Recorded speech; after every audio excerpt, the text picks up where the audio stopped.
Un SDF a été chassé d'une librairie. Mais c'est lui qui connaissait l'auteur invité mieux que quiconque. Les fauteuils avaient été installés entre les rayons, un micro réglé au centre. On attendait un auteur célèbre, des lecteurs endimanchés chuchotaient en tenant leurs livres neufs. Puis, une silhouette sale et fatiguée franchit la porte. Un SDF. On le chassa aussitôt, sous les regards gênés. Mais personne ne savait qu'ils connaissaient mieux que quiconque l'homme qu'ils étaient venus écouter. Abonne-toi si tu veux découvrir cette histoire complète. Mets un like si tu crois que la vraie valeur d'une personne ne se voit pas dans ses habits, mais dans sa mémoire et sa voix. La librairie Les Feuilles d'Or s'était transformée ce soir-là en petite scène. Entre les rayons de romans, on avait déplacé des tables, aligné des chaises pliantes. Une odeur de papier neuf et de café réchauffait l'air. Les clients, habillés avec soin, tenaient à la main l'édition toute fraîche du dernier roman de Marc Delmas, écrivain à succès, invité de la soirée. On attendait son arrivée comme on attend une star. Quelques étudiantes vérifiaient la batterie de leur téléphone pour filmer. Un homme en costume noir murmurait « C'est un privilège de l'avoir ici. Ces conférences sont rares. » Dans un coin, la libraire ajustait ses lunettes, fière de l'événement. Elle jetait parfois un regard inquiet vers la porte. Pas question que la soirée soit gâchée. C'est alors que la porte grinça. Une silhouette apparut. Un homme maigre, la barbe en broussailles, les vêtements tachés et trop grands. Son sac plastique froissé pendait à son poignet. Il hésita un instant, puis entra, attiré par la lumière et la chaleur.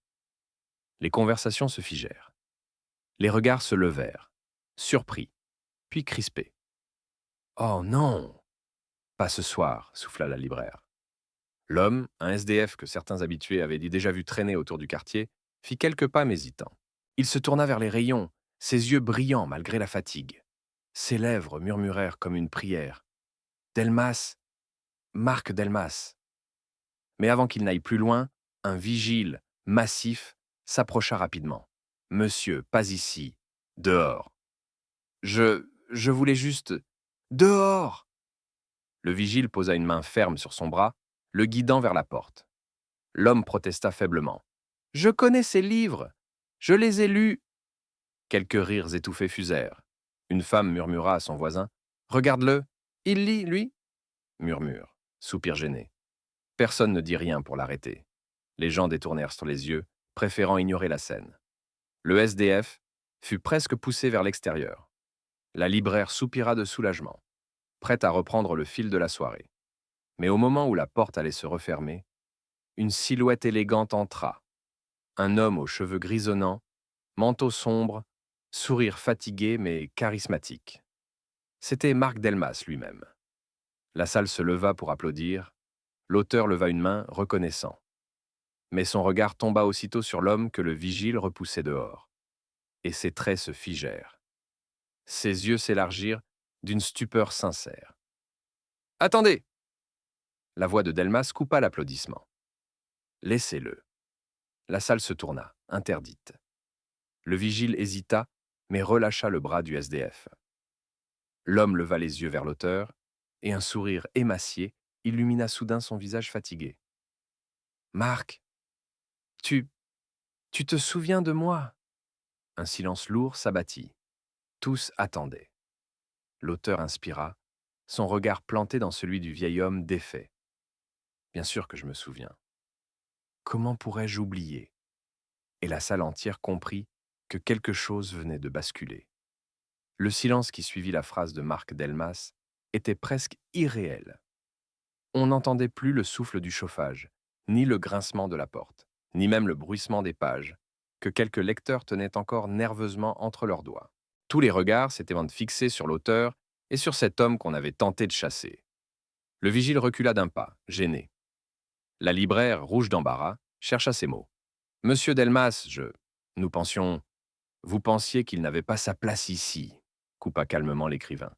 « Mais s'il y a bien une personne qui doit rester, c'est lui. » Un murmure parcourut la salle. Qui était donc ce clochard efflanqué, cet intrus malodorant, pour que l'auteur le défende ainsi? Delmas s'avança, ses yeux ne quittant pas ceux du vieil homme. Tu as changé, bien sûr. Mais ton regard, oui, ton regard est le même. Tu t'appelles toujours Jean, n'est-ce pas? Le SDF hocha la tête, un sourire timide aux lèvres. Ses yeux s'embuèrent. Jean Morel. On partageait la même chambre, à l'internat. Toi, tu écrivais déjà. Moi, je te prêtais mes cahiers quand tu n'avais plus de papier. Un frisson parcourut l'assemblée. Les lecteurs se regardèrent, incrédules. L'auteur à succès, l'homme célébré ce soir, avait donc un lien intime avec cet inconnu qu'on venait de repousser à la porte?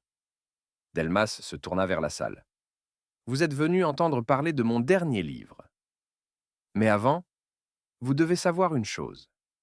Sans Jean, je n'aurais peut-être jamais écrit une ligne. C'est lui qui m'a poussé à lire mes premiers textes à voix haute, le soir, quand nous étions deux gamins perdus dans un dortoir glacé. Jean baissa les yeux, ému. Ses mains tremblaient. Il murmura. Et moi, j'écoutais. C'était mes plus belles soirées. Tes mots, ils me donnaient un monde quand j'en avais pas. Les spectateurs retenaient leur souffle. Certains baissèrent la tête, honteux de leur propre silence quelques minutes plus tôt. D'autres fixaient Jean avec un nouveau respect. La libraire, encore plus confuse, s'approcha de Delmas. Monsieur, peut-être pourriez-vous continuer en privé après la séance. L'auteur la regarda droit dans les yeux. Non, ce soir, le public doit entendre cette vérité. Ce que vous appelez un clochard a plus de place ici que n'importe qui. Parce qu'il connaît mes mots avant même qu'ils soient publiés. Il fit signe à Jean. Assieds-toi devant, à côté de moi. Jean hésita, les yeux brillants. Ses vêtements râpés contrastaient avec l'élégance des fauteuils installés pour l'événement. Mais Delmas insista. Alors Jean s'approcha, chaque pas résonnant comme une gifle contre les préjugés de la salle. Il s'assit. Les spectateurs, d'abord gênés, s'écartèrent pour lui laisser le passage. Certains se sentaient minuscules face à la force tranquille de ce moment. Delmas reprit. Vous vouliez des questions sur mon roman. Mais la première personne qui doit en parler, c'est Jean. Lui seul sait ce qu'il y a derrière mes histoires. Parce qu'il a connu le garçon que j'étais avant le succès, avant les interviews, avant les signatures. Jean leva timidement les yeux vers le micro. Je n'ai pas beaucoup de mots. Mais ce que Marc écrit, c'est pas inventé. C'est pas seulement de l'imagination. C'est ce qu'on vivait, enfant, quand on n'avait rien. La faim, le froid, et surtout l'espoir. Il a gardé tout ça dans ses livres. C'est pour ça que je les reconnais. Un silence bouleversé s'abattit. On entendit une femme renifler dans le public. Un homme, au premier rang, baissa la tête pour cacher ses larmes. Delmas posa une main sur l'épaule de Jean. Tu vois, vieux frère, tu n'as pas disparu. Ce soir, tu es revenu au centre. Là où tu as toujours été. La librairie, quelques instants plus tôt crispée de jugement, ressemblait maintenant à une église improvisée, où chaque mot tombait avec le poids d'une confession. Le silence pesant se brisa peu à peu, non par des paroles, mais par une sorte de souffle collectif. Les spectateurs, qui quelques minutes plus tôt détournèrent le regard, se redressaient à présent dans leurs sièges. On n'osait pas encore applaudir, de peur de rompre cette bulle fragile. Un jeune homme au deuxième rang, étudiant en lettres, leva timidement la main. Monsieur Jean, c'est ça? Jean tourna la tête, surpris qu'on s'adresse à lui. Oui, vous disiez que vous reconnaissiez ces mots. Vous les comprenez, peut-être mieux que nous. Qu'est-ce que vous pensez de son dernier livre? Un murmure parcourut la salle. On venait d'inviter ce sans-abri à donner son avis, là où tous attendaient celui de l'auteur. Delmas croisa les bras, un sourire discret aux lèvres, comme pour dire « Voilà, enfin !» Jean posa son sac plastique à ses pieds. Ses doigts sales caressèrent machinalement sa barbe emmêlée, comme s'il cherchait les bons mots. J'ai lu des extraits dans le journal, oui. J'ai reconnu la rivière, celle où on allait, gamin. Lui, il en a fait un symbole, une eau qui lave les blessures. Mais moi, je me souviens surtout de la boue au bord, où on glissait en rigolant. Et ça, je crois que ça dit quelque chose. Les blessures, ça salit, mais ça fait aussi partie du jeu. Son roman, il est beau, parce qu'il ne cache pas la boue. Un silence ému suivit. Puis, une salve d'applaudissements éclata, spontanée. Plusieurs lecteurs hochèrent la tête, certains essuyant leurs yeux. Même la libraire, jusque-là crispée, porta sa main à sa bouche, bouleversée. Marc Delmas posa sa main sur l'épaule de Jean. C'est exactement ce que je voulais te transmettre. Et tu l'as dit mieux que moi. Les questions se succédèrent. Mais, chose surprenante, beaucoup se tournaient désormais vers Jean, plutôt que vers Delmas. Et vous, Jean, comment vous avez connu ces premiers écrits? C'est vrai qu'il lisait à voix haute, dans le dortoir. Vous pensez qu'il a changé avec le succès? Jean répondait avec hésitation d'abord, puis avec plus d'assurance. Il racontait les nuits glaciales, où il partageait la même couverture trouée, les petits poèmes griffonnés à la lueur d'une lampe de poche, les rêves chuchotés avant de dormir. Chaque détail donnait chair au livre de Delma, révélant la vérité derrière la fiction. La salle était suspendue à ses lèvres. Plus personne ne voyait en lui le clochard chassé à l'entrée. On voyait un témoin précieux, un ami perdu et retrouvé, une mémoire vivante. À un moment, la libraire s'avança avec un plateau d'eau. Elle tendit un verre à Jean, ses mains tremblantes. Excusez-moi, je n'aurais jamais dû. Jean prit le verre, hocha simplement la tête. Vous n'êtes pas la première à détourner les yeux. Mais merci de les avoir ouverts maintenant. Ces mots, simples mais lourds, frappèrent la salle plus fort que n'importe quel discours. Marc Delmas reprit alors le micro. Mesdames et messieurs, vous êtes venus pour moi. Mais si vous repartez ce soir en vous souvenant surtout de Jean, alors ce sera ma plus belle victoire. Parce que mes livres ne sont pas seulement les miens, ils viennent de nous deux, de notre jeunesse, de nos peurs, de nos rêves partagés. Il marqua une pause, puis déclara « C'est pourquoi je veux que Jean soit présent à toutes mes prochaines lectures publiques, et qu'il y prenne la parole quand il le souhaite. » La salle éclata en applaudissements nourris, cette fois unanimes. Certains se levèrent, d'autres tapèrent du pied. Le vigile lui-même, gêné, applaudit timidement. Jean, bouleversé, secoua la tête. « Mais je n'ai rien. Pas de maison, pas de costume, pas de... » Delmas le coupa. « Tu as la mémoire et la vérité. C'est bien plus que tout ça. » La séance de dédicace commença. Mais une chose étrange se produisit. Plusieurs lecteurs, au lieu de tendre leurs livres directement à l'auteur, les passèrent d'abord à Jean, qui les regardait, souriait, parfois griffonnait un petit mot avant de le tendre à Delmas. Et personne ne trouva cela déplacé. Quand les chaises furent repliées, quand la foule se dispersa, il restait cette image indélébile. Le SDF, que l'on avait voulu chasser, était devenu la voix la plus attendue de la soirée. La librairie s'était vidée peu à peu, comme une marée qui se retire en laissant sur le sable quelques éclats éclatants. On replia les chaises, on rangea les affiches, on vida les gobelets d'eau. Il ne restait plus que la libraire, Marc Delmas, Jean, et l'odeur tiède du papier. Dehors, la nuit collait aux vitrines. « Où dors-tu ce soir » demanda Delmas doucement. Jean regarda ses chaussures sans raviner. « Là où je peux. Sous l'auvent du parking municipal, s'il ne pleut pas. » La libraire inspira, comme si quelque chose se coinçait dans sa gorge. « Il y a un canapé en haut, dans le bureau. Ce n'est pas grand-chose. Mais c'est sec, si tu veux, pour cette nuit. » Jean releva la tête, surpris par la délicatesse dans sa voix. « Je ne veux pas déranger. »« Tu ne déranges pas, » répondit-elle. « Ce soir, c'est toi qui nous as remis à notre place. Laisse-nous t'offrir la nôtre. » Ils montèrent l'escalier étroit. Le bureau sentait le café froid et l'encre. Sur une commode, un plaid, une lampe basse. Delmas posa un sac en papier sur la table. Dedans, il y a un pull, des chaussettes, un carnet neuf. Le reste, on verra demain. Jean passa la main sur la couverture du carnet, comme on touche un animal fragile. Un carnet. Il eut un sourire étonné. Ça faisait longtemps que je n'en avais pas eu un à moi. Il hésita, puis leva les yeux vers son ami d'enfance. Je n'ai pas besoin qu'on me sauve, Marc. J'ai besoin qu'on me regarde sans me chasser. Alors, on va commencer par ça, dit Delmas. Et on écrira le reste à deux. Cette nuit-là, Jean dormit sur le canapé de la librairie.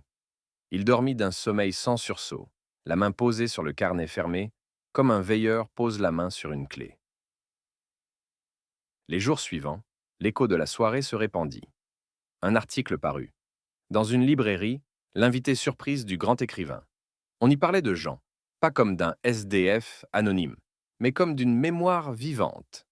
Les commentaires, pour une fois, n'étaient pas des pierres. On lisait « J'y étais. J'ai appris. J'ai détourné les yeux trop souvent. Plus maintenant. » La libraire proposa quelque chose de simple et d'énorme à la fois. « Jean, si tu veux, viens ici l'après-midi.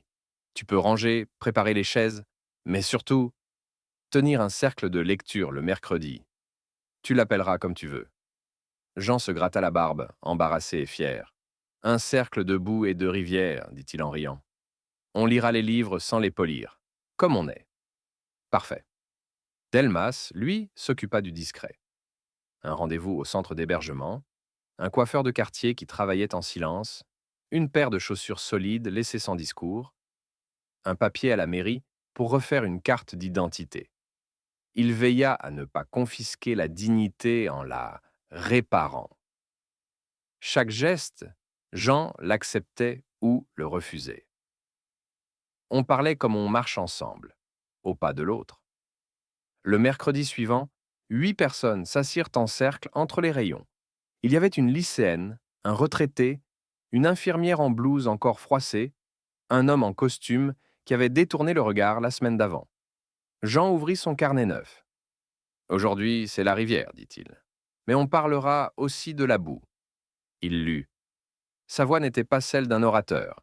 Elle trébuchait parfois, repartait, s'éclairait sur un détail. Pourtant, personne n'écoutait comme on écoute un sans-abri. On écoutait comme on écoute quelqu'un qui a tenu la nuit par la mémoire d'un mot. Au bout d'une heure, la libraire apporta du thé et des biscuits. Personne ne bougeait vraiment. La chaleur n'était pas dans les tasses. Elle était entre les chaises. Un mois passa. Lors d'une nouvelle rencontre publique, Delmas annonça devant un public venu nombreux. « Mon prochain livre portera une double signature. Sur la page de garde, vous lirez « À Jean Morel, qui a gardé la flamme quand je croyais n'avoir plus d'allumettes. » La salle applaudit. Jean, au premier rang, devint cramoisi, comme si on avait tiré sur un rideau de lumière trop fort. Après la séance, un adolescent s'approcha de lui, son livre serré contre la poitrine. « Monsieur Jean, vous pouvez écrire un mot? Pas de dédicace officielle, juste ce que vous voulez. » Jean prit le stylo, hésita un instant et écrivit. « Ne polis jamais trop la rivière. C'est la boue qui te rappelle où tu as appris à nager. » Le garçon lut, souffla un merci qui sonnait comme une promesse. Un soir d'hiver, quand la librairie ferma, Jean et Delmas restèrent seuls au milieu des rayons. Le néon vibrait doucement. « Tu te souviens du dortoir ?» demanda Delmas. « Et du drap troué qu'on se disputait, » rit Jean. « Tu écrivais pour qu'on ait moins froid. Tu écoutais pour que j'aie moins peur. » Ils restèrent un moment à se taire, comme on garde un secret en commun. Puis Jean posa sa main sur l'étagère, sur une tranche anonyme. « Je n'ai pas remonté ma vie, dit-il. Je l'ai remise debout. C'est différent. »« Oui, répondit Delmas. Et tu n'avais pas besoin de moi pour ça. Tu avais seulement besoin qu'on te rende ta place dans la pièce. » Ils éteignirent la lumière. La vitrine renvoya leur reflet. 2 silhouettes à hauteur d'homme, ni saintes, ni misérables, juste présentes. On peut te réduire à un manteau sale, à une adresse manquante, à un mot qui enferme. Mais la mémoire ne dort pas dehors. La dignité ne se range pas par rayons. La vraie littérature commence quand on s'assoit à côté de celui qu'on aurait chassé et qu'on découvre que c'est lui qui tenait la lampe depuis le début. Abonne-toi pour d'autres histoires où l'on renverse les regards avant de renverser les destins. Laisse un like si tu crois, toi aussi, que écouter peut changer une vie. Et dis-nous en commentaire, quelle voix invisible t'a déjà appris quelque chose que les livres n'avaient pas su dire?